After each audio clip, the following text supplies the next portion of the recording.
पीड़ित दरोगा मिथिलेश प्रजापति की पत्नी और साथ ही उनके परिजन, कई पुलिसकर्मियों के घर वाले यहां पर सीपी आवास पर धरना दे रहे हैं और मांग है जल्द से जल्द गिरफ्तारी की। कई पुलिस परिजनों से बात करने पर पता चला कि गिरफ्तारी न होने की दशा में अपने परिवारजनों से बल्क में नौकरी से इस्तीफा दिलवाएंगे।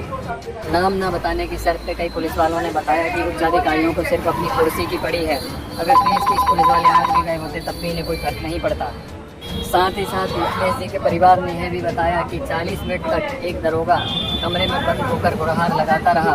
बगल में सीपी ऑफिस है, तब भी वहां से पुलिस समय पर नहीं पहुंच पाई।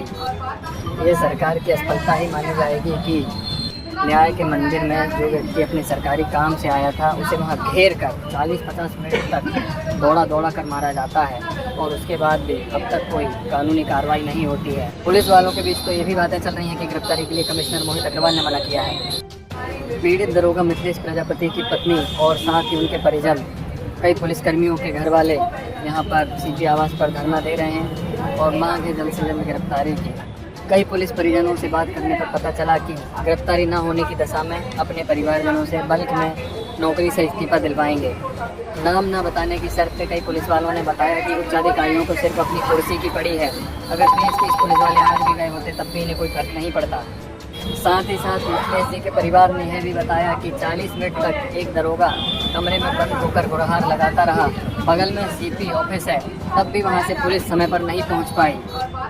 ये सरकार की असफलता ही मानी जाएगी कि न्याय के मंदिर में जो व्यक्ति अपने सरकारी काम से आया था उसे वहां घेर कर 40-50 मिनट तक दौड़ा कर मारा जाता है और उसके बाद भी अब तक कोई कानूनी कार्रवाई नहीं होती है। पुलिस वालों के बीच तो ये भी बातें चल रही हैं कि गिरफ्तारी के लिए कमिश्नर मोहित अग्रवाल ने मना किया है।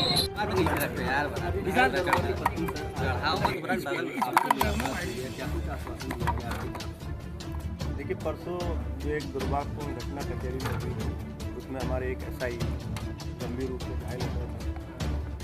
उनकी पत्नी आज यहाँ पर मिलने के लिए मुझसे आई और इस प्रकरण में क्या कार्रवाई हो रही है इसके बारे में उनको जानकारी दी गई। उनको बताया गया कि इस प्रकरण में एफआईआर दर्ज कर ली गई है और 10 लोगों को इसमें नामजद किया गया है। हमारे जो बड़ला जोन के अधिकारी हैं वो सीसीटीवी देख करके ऐसे तत्वों को उसमें चिन्हित कर रहे हैं जिन्होंने इस घटना को अंजाम दिया है, जो मारपिटाई में सम्मिलित हैं और उनका आइडेंटिफिकेशन होते ही उनकी गिरफ्तारी की कार्रवाई की जाएगी। क्योंकि पुलिस इस प्रकरण में पूरी तरह से जो इंजर्ड परिवार है उसके साथ है और 24 घंटे से कम समय में ही पुलिस ने पूरा मेडिकल करा के एफआईआर दर्ज करके नामजद एफआईआर दर्ज करके पूरा सीसीटीवी फुटेज वहाँ से प्राप्त करके अपनी कार्रवाई आरम्भ कर दी है और काफ़ी शीघ्र जो है इसमें आगे की कार्रवाई की जाएगी।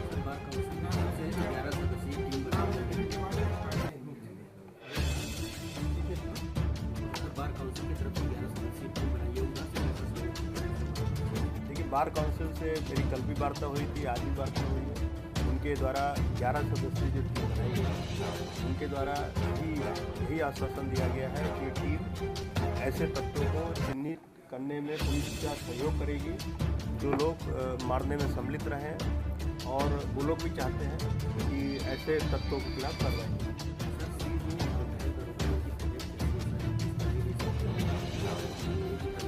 देखिए, जो पुलिसकर्मी हमारे इसमें इंजर्ड हुए थे, ऐसा ही मुख्य रूप से वही गंभीर रूप से इंजर्ड हुए थे, उनको हॉस्पिटल से डिस्चार्ज कर दिया गया है। वर्तमान में वो खतरे से बाहर हैं क्योंकि जो अंदरूनी चोटें लगी उसको करके अभी उनको बेड रेस्ट बताया गया है और दवाइयाँ वो भोग कर रहे हैं। एफआईआर हुआ है, उसमें कितने लोगों की अभी तक शिनाख्त हो पाई? देखिए, अभी जैसा मैंने बताया इसके लिए हमारी टीम जो है पूरी सीसीटीवी का एक सॉफ्टवेयर उपयोग करके उसको एनालाइज कर रही है और उनका चिन्हीकरण किया जा रहा है कि कौन लोग उसमें मारने के एक्टिव एग्रेसिव रोल में कौन लोग हैं। ऐसे चाहे वो नामित हों या अज्ञात हों, ऐसे सभी लोगों को चिन्हित करके उन सब पर कार्रवाई की जाएगी। आरोप लगाया जा रहा है लगातार। देखिए, पत्नी जो आई थी इंजर्ड हमारे वार्ता हुई है, किसी करने की धमकी वाली बात नहीं है। उनको ऐसी आशंका है कि भविष्य में चल के उन पर दबाव बनाया जा सकता है कि FIR वापस। उनको बताया गया है कि FIR पर्टिकुलर SI की नहीं बल्कि पूरे विभाग की है, पूरा विभाग उनके साथ में है। कभी उनको मैंने अपना नंबर भी दिया है, कभी कोई दबाव डालता है तत्काल वो हमको बताएंगे और ऐसे लोगों पर कार्रवाई की जाएगी।